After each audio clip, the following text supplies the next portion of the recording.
प्रहलाद जी अनन्य भक्त भगवान के। प्रहलाद जी गुरुकुल में पढ़ने के लिए गए, हिरण्यकश्यप ने भेजा। और पहली बार जब हिरण्यकश्यप अपने बेटे से मिलने के लिए गए तो गोद में उठा लिया। कैसे हो बेटा, कैसी चल रही है पढ़ाई? बहुत बढ़िया चल रही है पिताजी। अच्छा क्या पढ़ा है, कुछ सुनाओ। तो प्रहलाद जी अपने पिताजी से कहने लग गए कि पिताजी, एक अवस्था के बाद हमारे इस जीवन की 4 अवस्थाएं रहती हैं। तो एक अवस्था के बाद व्यक्ति को सब कुछ छोड़ करके और जंगल चले जाना चाहिए भजन करने के लिए। और अपने पिताजी से कहते हैं कि पिताजी ये जो संसार है ना, ये अंधकूप है, इसलिए इससे निकल करके और भगवत आराधन करना चाहिए। उम्र आती है ना भैया, जैसे 50 वर्ष के बाद कौन सी उम्र चालू होती है भैया? 51 है ना, उम्र बतला रही है क्या? 51। तो उम्र भी कह रही है कि अब तो जंगल को चले जाओ। जंगल जाते हैं बाबूजी 51 के बाद? जाते हैं क्या? परंपरा तो यही है, उम्र भी बतला रही है कि 51 चले जाओ। कहां तक कहें, घर पर नाती भी कहने लगता है कि बाबा। बेटे का बेटा कहता है ना बाबा। अच्छा अब आजकल के जो होशियार लोग उन्होंने बाबा कहवाना बंद करा दी, कहा बेटा तुम दादा कहा करो। कई लोग तो अपने बेटे से कहते हैं तुम दद्दू कहा करो हमको। अब ले दद्दू क्या है? तो बेटा कह रहा है कि बाबा अब तो थोड़ी मोड़ी नाक में शर्म हो तो चले जाओ वन में भजन करने के लिए। पर जब तक मैया रक्षाबंधन आ गया, अब रक्षाबंधन आए तो बेटी आई घर में, तो बेटी का बेटा कहने लग गया कि नाना। एक नाती कह रहा है कि बाबा और दूसरा कह रहा है नाना। इसी उधेड़बुन में लगे हैं कि जाएं कि नहीं, जाएं कि नहीं। और ऐसा करते करते करते संसार से ही चले गए। न बाबू घर के बचे, न बाबू घाट के बचे। फिर जन्म लेकर के पुनरपि जननी जठरे सेना। फिर जन्म लेना पड़ेगा आपको, फिर मां के गर्भ में आना पड़ेगा, फिर संसार में आके हम सुख की कामना करेंगे। और इस संसार में सुख मिलने वाला नहीं है माई बाप। संत तो कहते हैं कि मुने एकांत जीवना। सुख चाहिए अगर तो एकांत में जो लोग बैठ करके भगवत आराधन करते हैं, केवल उनके जीवन में ही सुख है। और जंगल जाने का मतलब भैया ऐसा नहीं कि आप घर छोड़ करके जाएं, क्योंकि घर छोड़ करके अगर आप जंगल में भी गए तो आखिर वहां भी भोजन की व्यवस्था तो लगेगी शरीर चलाने के लिए, तो भोजन का संग्रह करें। फिर जब आप जंगल में रहेंगे तो पहले मड़ैया बनाएंगे। मड़ैया समझते हैं? कुटिया। फिर कुटिया बनाएंगे, फिर कमरा बनाएंगे, फिर आश्रम बनाएंगे। फिर लो जितनी बड़ी गृहस्थी यहाँ थी उससे बड़ी गृहस्थी आपने जंगल में बना ली है और बाहर लिख दिया कि आश्रम। तो जब वैसे ही ईंट पत्थर का मकान आपको जंगल पहाड़ में भी बनाना है तो यहीं रह करके भजन करते, फिर यहां पर ही रहते। जैसे माई बाप, एक व्यक्ति कहने लग गया गुरुजी हम तो बाबा जी हो गए। क्यों? कहा गुरुजी पहले लगे रहे कि शादी ब्याह हो जाए, खूब प्रयास करें। अब जब नहीं हुई शादी विवाह तो क्या है, फिर डांड ही रख लिया हमने कि चलो अब नहीं हुई तो बाबा जी बन गए।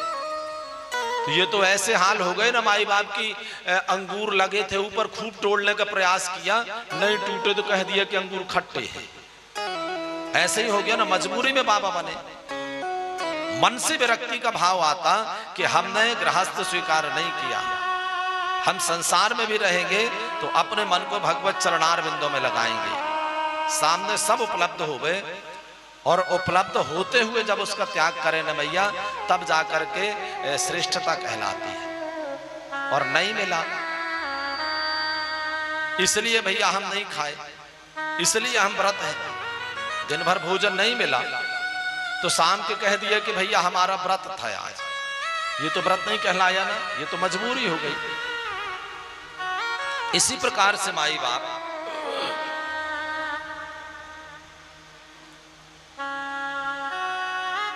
प्रहलाद जी कहते हैं कि पिताजी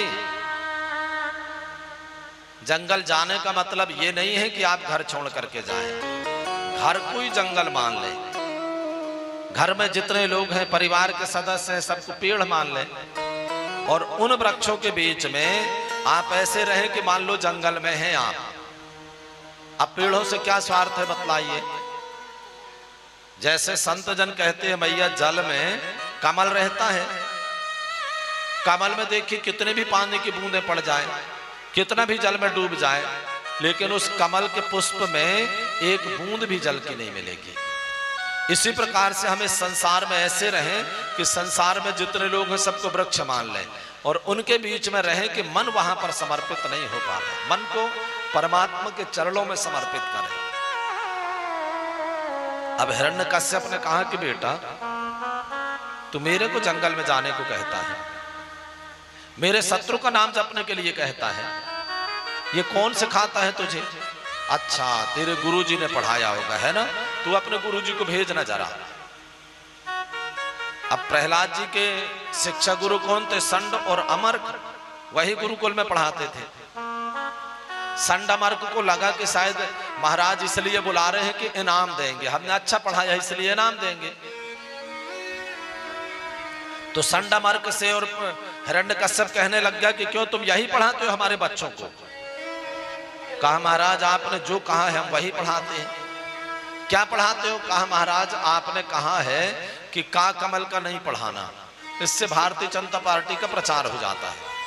तो क्या पढ़ाते हो अब आजकल? कहा हम आजकल का कबूतर का पढ़ाने लगे। और क्या करते हो? कहा हम अब गा गणेश का नहीं पढ़ाते हैं। क्यों?